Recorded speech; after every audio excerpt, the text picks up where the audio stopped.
আজকে ক্লাস থেকে আসার সময় কিছু কাঁচা সবজি নিয়ে আসছিলাম। যেহেতু রবিবার বন্ধ ছিল, তো সোমবার দিনই ক্লাস থেকে আসার সময় ভাবলাম যে নিয়ে আসি।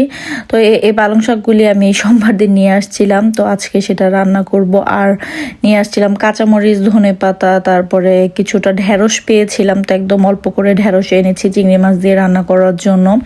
তো বাংলাদেশে তো ঢেঁড়সের দাম অনেক কম, আর এখানে অনেক বেশি। ঢেঁড়সের দাম প্রায় 9 euro করে হচ্ছে। আমি এখানে ঢেঁড়স আনলাম, আর কাঁচামরিচের দাম তো মাশাল্লাহ নাই বা বললাম, যেটা একদম কল্পনার বাইরে এত দাম। তো ঢেঁড়সটাকে আমি চিংড়ি মাছ দিয়ে রান্না করব, তাই হচ্ছে 2 টুকরা করে কেটে নিচ্ছিলাম। আর এইদিকে চিংড়ি মাছগুলিকে আমি বেছে নিচ্ছিলাম।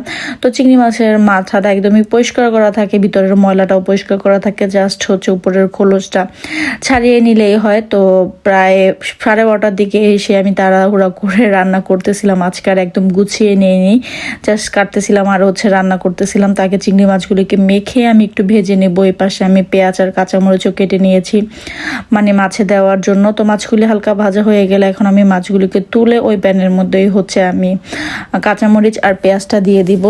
আর এদিকে আমি ভাত বসিয়ে দিব। ভাতের জন্য চাল মেপে ভালো করে ধুয়ে নিচ্ছিলাম। তো একসাথে অনেক কাজ হাতে কাটতেছিলাম, রান্না করতেছিলাম, ধুচ্ছিলাম, মোটামুটি অনেক কাজই করতেছিলাম। কারণ একটু তাড়াহুড়া ছিল, যেহেতু লেট হয়ে গিয়েছে। একটু বাজারে গিয়েছিলাম, জিনিসপত্র কিনতে একটু টাইম লেগে গিয়েছে, তাই আসতে একটু লেট। এখন রান্না তাড়াহুড়া করে করতেছিলাম, মোটামুটি 2-3 বানারে হচ্ছে আমি বসিয়ে দিব।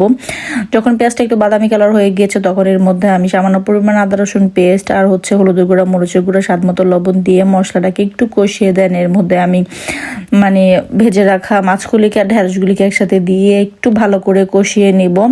তো ঢেঁড়স সেদ্ধ হতে তেমন টাইম লাগে না, তো একটু কষিয়ে নিলে দেখা যাবে যে অল্প পানি দিলেই হয়ে যাবে ঢেঁড়সটা। আর ঢেঁড়সটা খেতে এত মজা হয়েছিল, বেশ অনেক দিন পরে ঢেঁড়স খাওয়া হলো। প্রায় মনে হয় যে 6-7 মাস পরে এখানে আসার পর আমি আর হয়তো 1বার বা 2বার এনেছিলাম। ম্যাক্সিমাম টাইমে যে হচ্ছে পাই না, আর যদিও পাই তাহলে একদম বাড়তি থাকে, আনা হয় না। তো আজকে একদম ফ্রেশ ছিল, তাই ভাবলাম যে নিয়ে আসি। আর চিংড়ি মাছ দিয়ে খেতে খুবই ভালো লাগলো। ঢেঁড়সটা ভাজিও আমার কাছে ভালো লাগে, কিন্তু মনে চাইলো যে আজকে একটু চিংড়ি মাছ দিয়ে করি। লাস্টে এর মধ্যে আমি একটু জিরা ফাঁকি দিয়ে একটু বেশি করে ধনেপাতা দিয়ে এটাকে আমি একটু পোড়া পোড়া করে নিব। আর এই ফার্স্ট টাইম মনে হয় আমার আজান ঢেঁড়স খাচ্ছিল। ওই দিন ঢেঁড়স খেয়েছে, আগে কখনো ওর খাওয়া হয়নি বা খাওয়ানো হয়নি ওকে। তো বলতেছিল আম্মু অনেক মজা, চিংড়ি মাছ তোর খুবই পছন্দের খাবার। তো সেটার সাথে দিয়েছে, তার তো খুশির কোনো শেষই নেই।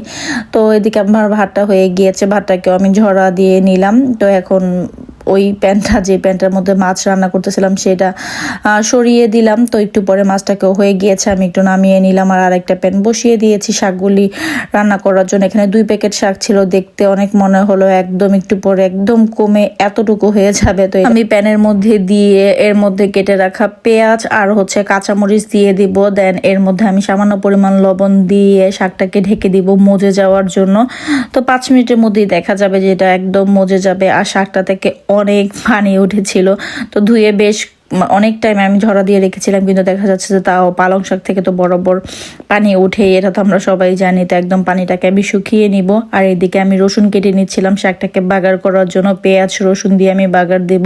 তো শুকনো মরিচও দিলে ভালো লাগতো, কিন্তু মনে হলো যে কাঁচা মরিচটা বেশি দিয়ে ফেলেছি, শুকনো মরিচ দিলে আরও ঝাল হয়ে যাবে, এর জন্য আর শুকনো মরিচটা আমি দিলাম না। তো পেঁয়াজ আর রসুনটাকে বাদামি কালার করতে করতে ওইদিকে শাকটারও পানি একদম শুকিয়ে গিয়েছে। তো এখন পেঁয়াজটা যখন হয়ে গিয়েছে, তখন এর মধ্যে শাকটা দিয়ে দিলাম। তো পরে মনে হচ্ছিল যে একটু লবণের প্রয়োজন, তো পরে আমি একটু লবণও দিয়ে দিয়েছিলাম।